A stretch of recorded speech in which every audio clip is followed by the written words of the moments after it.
See what we got here, man. He's fired up. And the anchor, which way you want to go?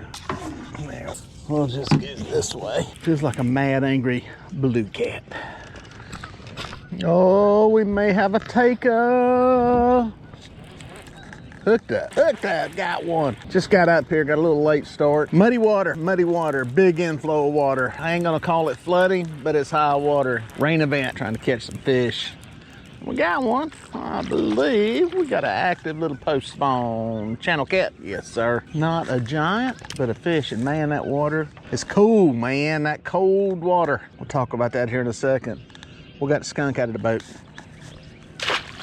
Pow, skunk's out of the boat. We got one. Off to a blazing start. Not exactly a big fish, but we're happy to have it. Yeah, when you get rain events, especially in warmer months, summertime, what I just alluded to there with that fish, you can tell a difference. It drops the water temperature. You got that cold rain falling, and especially if you get a lot of it, and enough like we've got to create a muddy dirt field, it's going to drop the water temperature, and that can actually excite the fish. It can be a good thing for them, especially when you start getting into those summertime water temperatures. So I like that. I like that aspect of it.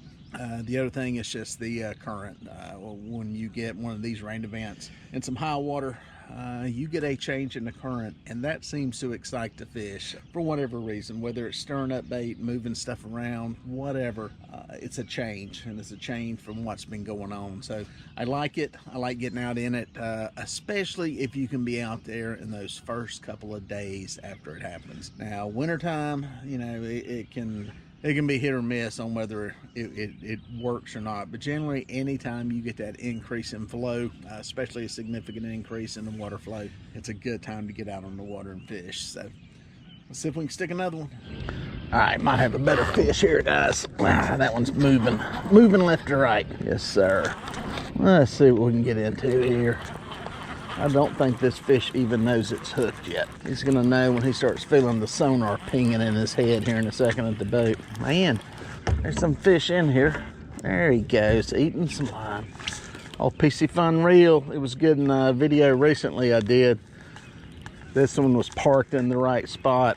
Oh yeah, there he is, coming to the top. Can't see him in the mud. That's the only thing about this muddy water. I see a tail swirl. You cannot see where their head's at. Let's see if he's nettable. Still ain't seen him. I think he is nettable. Let's see if we can get the, up no, boga grip. Simmer. Gotcha, I missed you. Gotcha there, fella. Got us a little upgrade there. Yes, sir. Little fat toad of a fish there. Look at the little football-shaped body. Heck yeah, a little post-spawn action there. We'll take that. Get him back alive. Yeah, when it comes to current, you guys, depending on where you're at in the country, there's all different levels. Is what it comes down to. For me personally, I like when there's a significant increase in current, but I don't like it when it is blowout, washout, mad 2-mile-an-hour stuff. That is a lot more of a challenge to fish. I do like the lazy fishing of throwing out one anchor, letting the boat pull tight, and you're set to go, and not needing 7 or 8 ounces of lead to keep it on the bottom. So yeah, there are varying degrees to it. I like it when it just gets to, you know, you come from a steady, nice little rolling flow to poof, you've got something to spread sitting around, keep the boat pulled in one direction, but it's not a blowout washout. The fish are still comfortable in it, and that's the biggest thing, is that the fish are still active, still moving. They're not ducking into areas, hiding and trying to duck out of the current. You're not trying to find current breaks and that kind of stuff. So we got those conditions today. It's a perfect little setup here. Just enough current, some new water, cooler water, muddy water, and it's part of the reason I'm anchored up. So we'll talk more about that in a minute. Hey guys, I think it's a better fish. Yes, sir. It's like I said, you never know what you're gonna hook into out here. One time it can be a little bitty channel cat. Next thing you know, you got one stoking the rod over. Happy to catch him. I want to see if I can work him to that side of the boat, mainly because we got an anchor rope straight out the back. Get him over to this side. Yes, sir, yes, sir. Gonna be a hot one today out here hopefully catch some fish before it gets bad. More storms coming. Be more rain, more water, more current. He's fired up. He's fired up. Splash a little bit. Let everybody know what's going on. Come here. Oh yeah, there we go. That's what we're waiting for. That's what we're waiting for. Remember what I was saying earlier about catching the little fish to pacify you until you can catch some better ones? About 13 pounds. Man, it feels cold.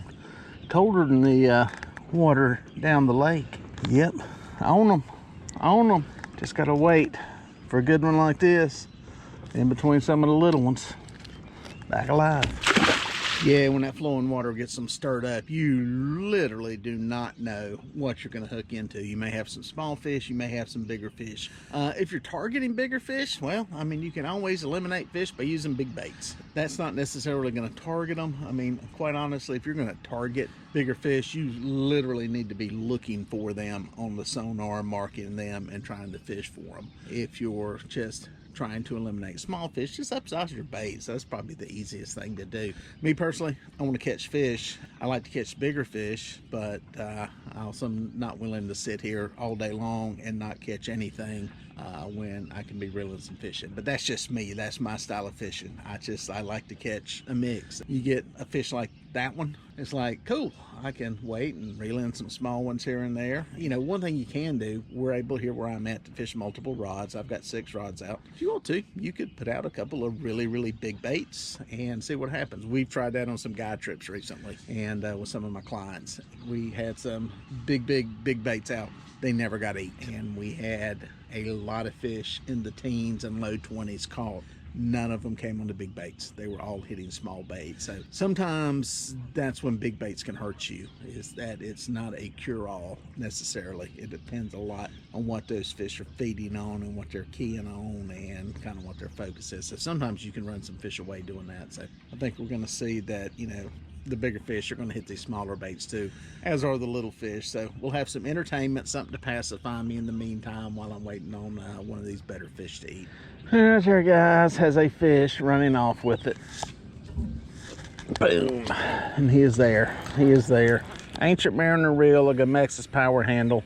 Catfish Pro is going to be selling these things at some point. They've got their own power handle, and it's cheaper. It's about $5 cheaper than this. I will have you a link in the description when those things become available.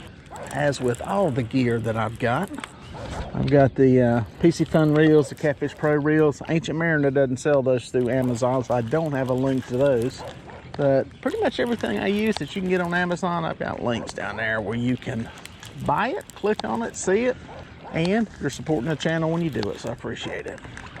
Another nice fish, not a giant, but it ate like it was a giant. There he is.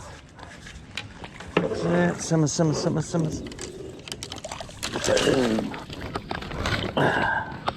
Fish didn't make the teens on that one. That was about 10 or 12 pounds. But another one, blue cat, muddy water fishing. We'll take them. This is not a constant flow of current where we're fishing. This is reservoir or lake current, and it slows down and speeds up depending on dam releases and obviously with rain flow. And the area I'm in is a river that has no dams on it, so it's totally driven by rain flow as to how much current we have. It's not a ripping, roaring fast river to where fish have to duck and find shelter from the current constantly. So what I'm doing is I'm fishing shallow areas where they are coming up near the bank, up around piers, docks, that kind of stuff, looking for food, looking for stuff that got washed in possibly during the storm, looking for stuff that is up there feeding on stuff that got washed in during the storms. I'm in shallower areas looking for feeding fish, not fish that are staged up, hiding, ducking out of the current. These are actually active fish. It's a little different strategy than a lot of the current oriented fishing. Sometimes it works, sometimes it doesn't. This is not a cure-all all the time. This is one of those bites that will, quite honestly, come to an end eventually, especially if the current keeps up. They'll feed heavy, and it'll be over with. So we're enjoying it while it's on. There he goes. There he goes. I'm not sure how loose the drag is on this thing, but he sucked some line off. Ah, drag's loose. Okay. There he comes, there he comes, there he comes, coming up the boat. Yes, sir. Yes, sir. We'll take him. We'll take him. See who we got here. Fish are active in this muddy water, I'm telling you. Oh, get off of that. Get off of that anchor. Get off that anchor rope. Not where I want him. Not where I want him. Not where I want that sucker. Get under the anchor. Which way you want to go? There. We'll just get this way. Easy, easy. Oh, you want to be aggressive. Oh, Pinky hooked up there. I'm gonna net this fish. Can't tell if he's big or just angry. I know he's angry. It's just a matter, I think he's gonna be a pain in the butt to try to boat grip. Feels like a mad, angry blue cat. It's close. Oh yeah. Boom, got him. Again, guys, the channel caster's just a pacifier. Waiting for one of these. Nice, nice 15-pound fish. Oh yeah, look at that.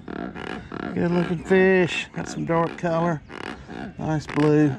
Great fish. Great fish. Get him back. Alive.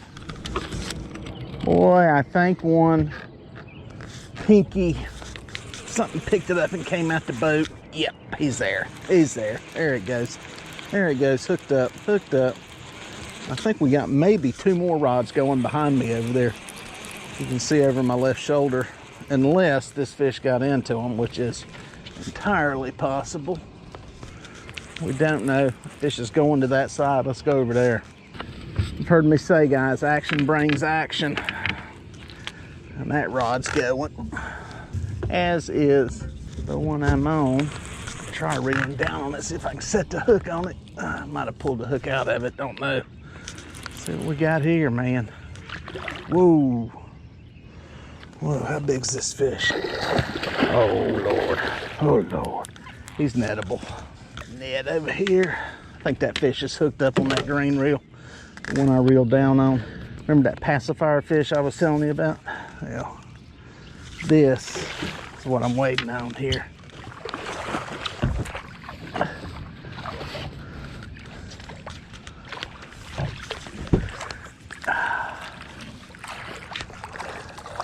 Boom, in the net. Nice, just enough current. They got some power. Let's get him in here and check this rod. This one's got a fish on it. He's heavier than I thought. Get off of there.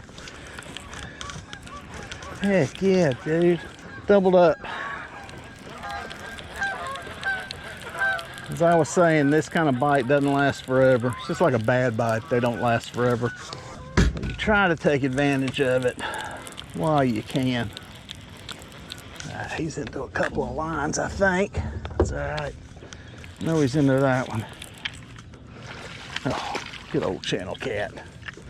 Man, he is throat hooked pretty bad. I'm gonna do him a favor and my boat a favor. Get him chunked back before he bleeds everywhere. Right there, guys. Simmer. It's a big fish. I am trying here to help you. I am from the government. Now you can thrash all you want. Stop it. That. Another one around 16. Oh, long fish. Long male. Been up there making love and spawning. Look at that. That's a long fish right there. Long fish. He should be 20 pounds. Just ain't got that belly. Get him back alive. Oh, keep going. This won't last forever. It's just like bad bites. Bad bites don't last forever. Neither do good bites. When it gets like this, man, it's exciting. You enjoy it. You love catching the fish. And then, poof, at some point it'll come to a halt. Something's going to change, whether it be weather, maybe a moon phase, you know, maybe something, you know, water flow, who knows. Stuff changes. Or the fish just kind of get full and slow down and take a break. So it's just one of the things of fishing that I know when it's bad, man, you're out here pulling your hair out and you're struggling, but I always think a good bite's coming. And when I'm out here having a day like I'm having today, I'm thinking Oh man, a bad day's coming, but man, that's fishing. That's what makes it fun. We enjoy these days. These are the ones we end up chasing. We'll chase right through the bad times, you know, pre-spawn. April, May can be some good fishing. You can have some streaks there where it's really good. And man, you'll chase that bite right up till the spawn hits and poof, shuts down, slams to a halt. So it's fishing, man. It's what makes it fun, what makes it challenging, what makes it enjoyable, is that your good days make you quickly forget about your bad ones. There he goes, running off with it. Whoop, he's hooked now. He knows what he got a hold of now. There we go. That was one to wait for. Let him keep going to that side.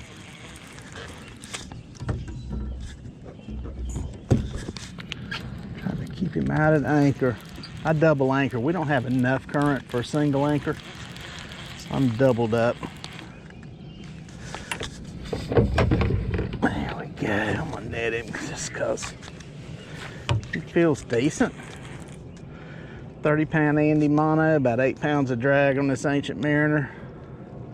And this is a medium action big cat fever rod. Some of these are medium light rods.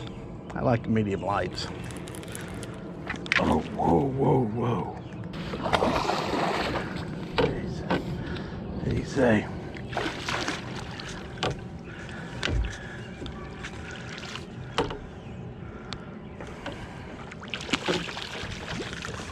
Boom, in the net. Oh, yeah. Not a giant, but a good one. Worth waiting for, worth catching. Yes, sir. Rattling them bones together inside that head. Back alive. Yeah, guys, the bite's starting to slow down a little bit here. It could just be time of day. Sometimes, for whatever reason, there's a certain window during the day, and it's not always early, it's not always late, it's not always at night. Sometimes it can be middle of the day. I'm out here a little bit later. Maybe it was really good earlier and I got the backside of it, who knows.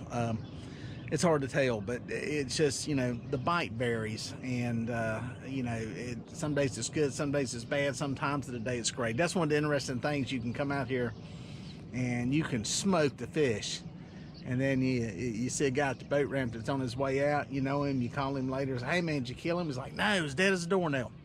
Or vice versa, you know, somebody else can be killing them. You get out there 6 or 7 hours later and it's dead. So that's fishing. That can happen.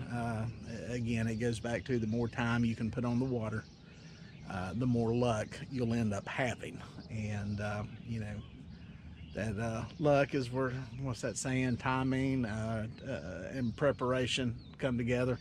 And it's kind of what it all comes down to, at least for the big fish. You know, some of this is a little bit strategic, a little bit tactical, but you got to be there at the right time, and sometimes that's just luck. And that's fishing.